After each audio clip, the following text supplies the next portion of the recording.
आपण पाहताय महाधुरळा. नमस्कार. महाधुरळा युट्यूब चॅनलमध्ये मी गुरु बाळमाळे आपल्या सर्वांचं मनापासून स्वागत करतोय. कोल्हापूर महापालिकेत महापौर कोण, उपमहापौर कोण, महापौर किती महिन्याचा, उपमहापौर किती महिन्याचा, स्थायी समितीचे चेअरमन पद किती महिन्याचं, या संदर्भातला फॉर्म्युला तयार झालाय. रविवारी सकाळी 3 मंत्री, खासदार, आमदार यांच्या उपस्थितीत बैठक होईल आणि या बैठकीत त्यावर शिक्कामोर्तब होईल. भाजपचा महापौर, शिवसेनेचा उपमहापौर हे निश्चित झालेलं आहे. स्थायी समितीचं चेअरमन पद सुद्धा भाजपला मिळणार हेही नक्की झालेलं आहे.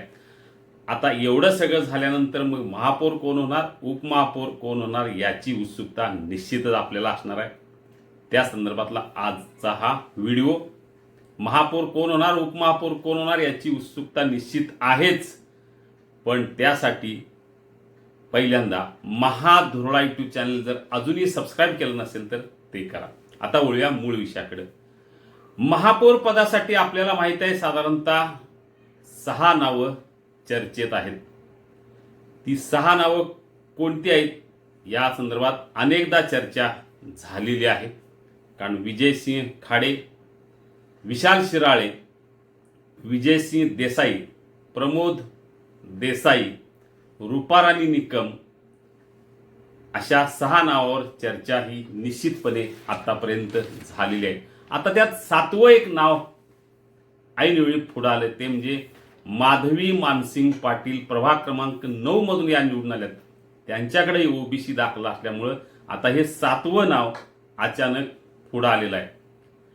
त्यामुळे ही 7 नावं उद्या प्रदेश पातळीवर भाजपकडे पाठवली जाणार.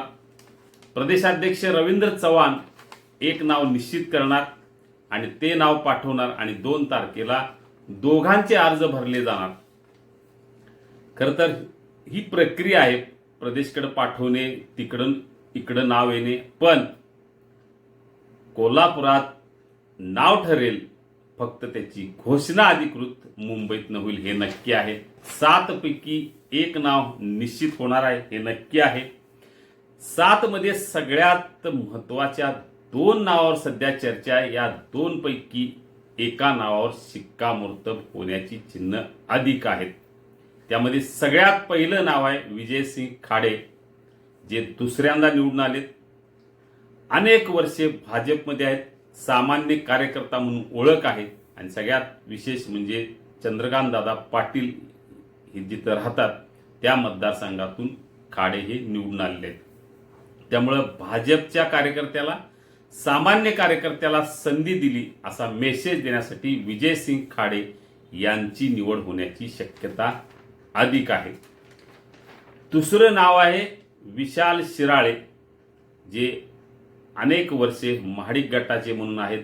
विशाल शिराळे जरी पहिल्यांदा निवडून आले असले तरी किरण शिराळे त्यांचे वडील अनेकदा निवडून आलेले आहेत. त्यामुळे शिराळे यांच्या नावाचा विचारही अधिक होऊ शकतो. म्हणजे शिराळे की खाडे या 2 नावाभोवतीच आता महापौर पदाचा उमेदवार कोण हे निश्चित होणार आहे.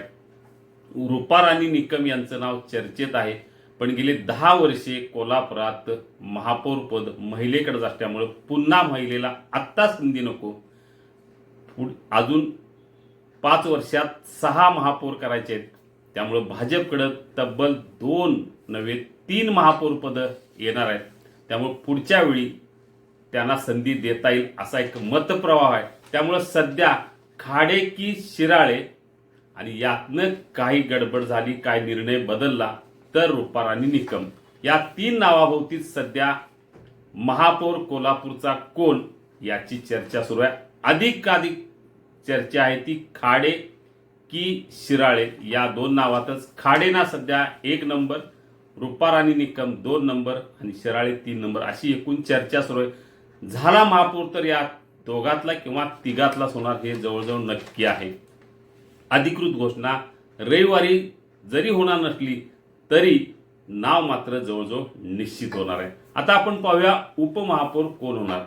उपमहापौर हा निश्चितपणे शिवसेनेचा होणार हे नक्की आहे. त्यासाठी 4 नावं सध्या चर्चेत आहेत. त्यामध्ये सगळ्यात पहिलं नाव आहे ते अर्चना पागर यांचं नाव आहे. त्यांना संधी मिळण्याची शक्यता अधिक आहे. याशिवाय जर बदल झाला तर संगीता संजय सावंत ज्या प्रभाग क्रमांक 9 मधून निवडून आलेले आहेत त्यांचंही नाव चर्चेत आलेलं आहे. पुरुष जर महापौर झाला तर या दोन नगरसेवकापैकी एक जण उपमहापौर होणारे नक्की आहे. पण यात काही बदल झाला, महिला महापौर झाल्या तर मात्र ही संधी पुरुष नगरसेवकाला मिळणार, म्हणजे नगरसेवकाला मिळणार. त्यामध्ये अभिजित खतकर प्रभाग क्रमांक 20 मधून आलेत. पालकमंत्री प्रकाश आंबेडकर यांचे अतिशय जवळचे निकटवर्ती कार्यकर्ते आहेत ते, किंवा सत्यजित जाधव जे माजी आमदार चंद्रकांत जाधव आणि जयश्री जाधव यांचे सुपुत्र आहेत, ते पहिल्यांदाच निवडून आलेले आहेत प्रभाग क्रमांक 11 मधून. त्यामुळं या 4 नावात उपमहापौर पद होण्याची चिन्ह आहेत. म्हणजे अर्चना पागर यांना अधिक संधी मिळण्याची चिन्ह आहेत, नाहीतर संगीता सावंत या दोघांपैकी एक, अभिजित खतकर किंवा सत्यजित जाधव या दोघांपैकी एक. या चौघात उपमहापौर कोण हा निर्णय होण्याची चिन्ह अधिक आहेत. त्याचाही निर्णय उद्या होण्याची चिन्ह आहेत. आपल्याला नेमकं पदांचं वाटप कसं होईल हे मागच्या व्हिडिओत मी सांगितलेलं आहे, ते पुन्हा इथं सांगायची गरज नाही. पण आता उत्सुकता आहे महापौर कोण आणि उपमहापौर कोण. उपमहापौर 4 पैकी 1 होणार आणि महापौर 3 पैकी 1 होणार हे नक्की आहे. रविवारी या संदर्भातला निश्चित कोण होणार हे पहा. त्यासाठी पहा नक्की महाधुरळा YouTube चॅनेल. धन्यवाद.